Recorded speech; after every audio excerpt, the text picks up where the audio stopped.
morning, viewers at home. We are having biological science today for SS3 students, and our topic today is going to be on evolution. Evolution is an English word, the usual English word. Evolving. But we're actually going to look at evolution of living organisms. Evolution of living organisms is known as organic evolution. Organic evolution is the sum total of adaptive changes that have taken place over a long period of time. And this can lead to development of new species from ancient earlier ones, even if some might have even gone into extinction. There are different theories of evolution, and we have two main scientists that actually work on evolutionary theories. They are Charles Darwin and Jean Lamarck. Let's pick them one after the other. Let's look at Lamarck's theory of evolution. Jean Lamarck, who is a French zoologist, propounded the theory of evolution. His own theory was based on two major ideas. The first one is the use and disuse of body parts, and the second one is the inheritance of acquired traits or characters. Lamarck, according to his work, he observed that a body part that is constantly used enlarges and becomes efficient than the one that is not used. So therefore, he's trying to say that the one that is not in use becomes weak or becomes dormant. He gave us examples, but before he cited the examples, he also said something that through this type of use and disuse of an organism, an organism acquires certain traits during his lifetime. One of the examples he cited was giraffe. He cited giraffe as an example. He believed that in the past, the ancestors of giraffe had short necks, original short neck ancestors, because they had to feed on the leaves on trees. They begin to stretch their neck so that they can get to the tree top, so that they can feed on those. It keeps stretching for years, stretching until they get to a point where the giraffe can feed on the leaves which are on big trees. Lamarck was actually right when he stated that we could acquire traits through use and disuse of body parts. What I say he's right is this. For example, muscles can be acquired by constantly gymming, constantly using of that part. Those that go to gym, you can bear witnesses that they begin to have large muscles than those that are just dormant without doing any other thing. But he was also wrong when he concluded that such characters are inheritable. That is to say, such characters can be passed from generation to generation, which is wrong, and it was cancelled. The second one we are going to look at is Charles Darwin's theory of evolution. Charles Darwin, a British naturalist, propounded another theory of evolution in 1858. His theory is known as theory of natural selection. The following are the contributions. The following are Charles Darwin's theory, or Charles Darwin's postulate or contribution. Number one, individual species are variable. That is, individual of same species can be different. Number two, some variations are passed on to their offspring. The third one, more young are born that can survive. Survival and reproduction are not random. What the first one is trying to say is that organisms of the same species look different. Even if they are identical twins, there might be differences, even if it's in their fingerprints. The second one, some variations is passed on to their offspring. Some of these variations can be inherited or can be passed from generation to generation. The third one, more young are born that can survive. It means that more organisms are brought into the environment, even if there are limited resources. When I say limited resources, when there are less water, less food, less oxygen, less sunlight, and so on. So therefore, not all of these organisms may survive these environmental conditions. So therefore, it can lead to elimination. The fourth one, survival and reproduction are not random. That is, individual with the most favorable variation survive to reproduce more.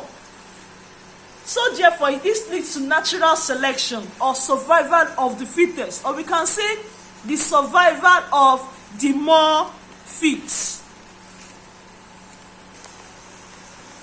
This is a summary of what I've been saying. Species have abilities to produce large number of offspring. I've explained all this. Yes. Then those that could not survive will struggle, die off, and are eliminated. This is Darwin's thinking, and it's very, very acceptable. This process leads to the survival of the fittest, or natural selection, and this causes great changes from generation to generation within a population. Now let's look at this modern theory of evolution. Scientists have found that aside from Darwin's theory of natural selection, there are also some factors that also contribute to evolution theory in modern days. These factors include mutation, gene flow, and gene drifts. Let's look at mutation.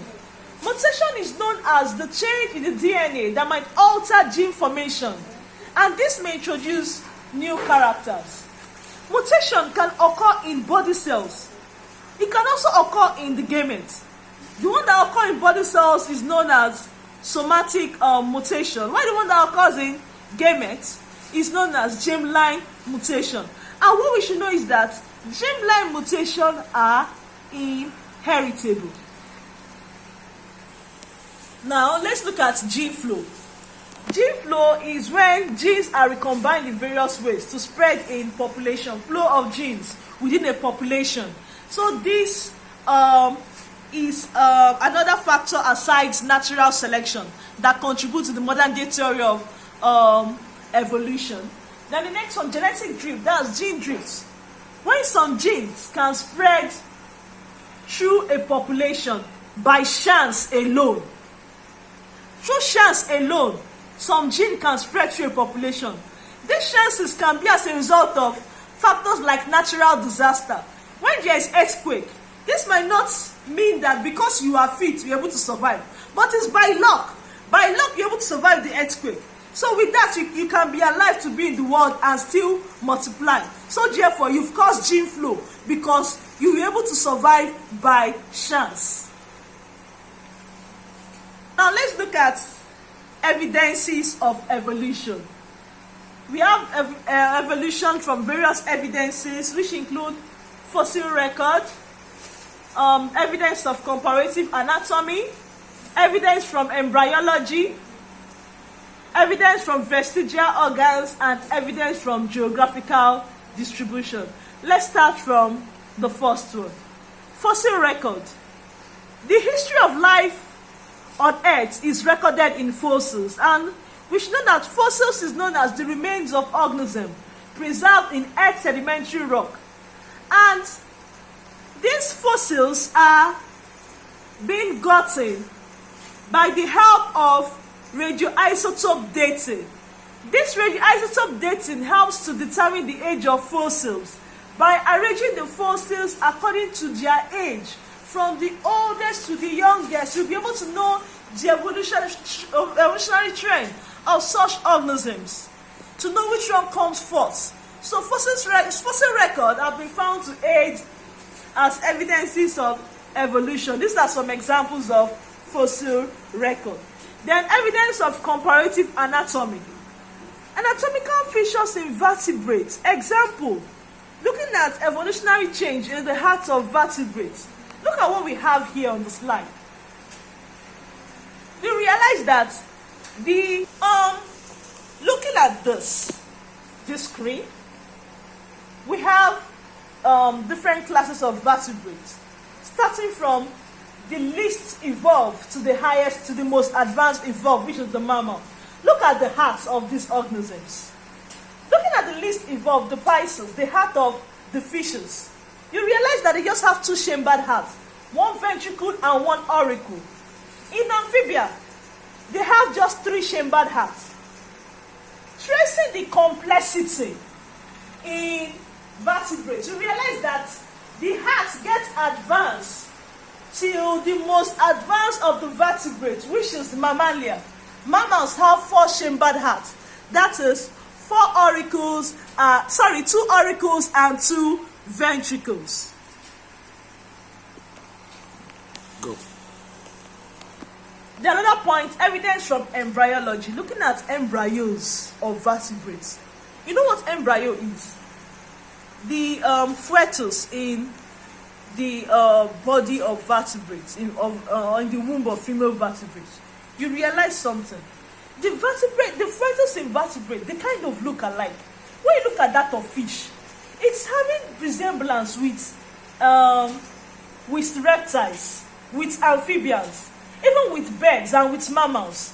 Look at the resemblance. It is only when it gets to the end stage of their gestation period that you realize that there are now differences in the identity of these vertebrates. But in the early period of gestation, of pregnancy, you realize that the embryos look so much alike. So that is another evidence from embryology. Another one, evidence from vestigial organs. First of all, what are vestiges? What are vestigial organs? These are organs that have no special function in line with evolutionary theory. Vestigial organs are the remaining parts of one's functioning organ. They believe that these organs were once functioning, but they don't function anymore. So because they don't function anymore, these organs, it is predicted that they might actually go into extinction. Looking at this, an example was given, the appendix in human, which function as a caecum in herbivore. The appendix in human is believed that it's not actually necessary, it's just there. It's seen as a vestigial organ. Organs that are not in use, those are vestiges of vestigial organ. That is one other evidence of evolution. The last one is evidence from geographical distribution. Organisms of one climate tend to differ slightly from organisms of another climate due to several years of staying apart. That is, several years of isolation. Looking at what we've done, I've taught you what evolution is, theories of evolution, individuals that partake in evolutionary theories. I've also taught you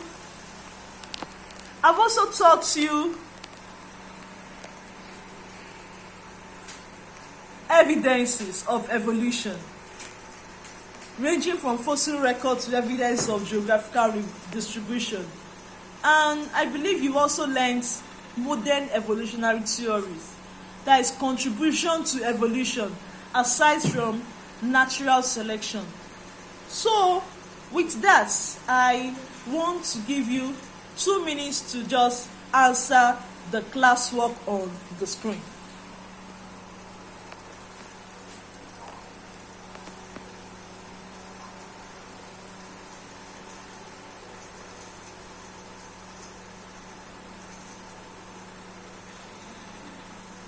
Yes, after the classwork, you students should copy this assignment and attempt it. Try and answer it.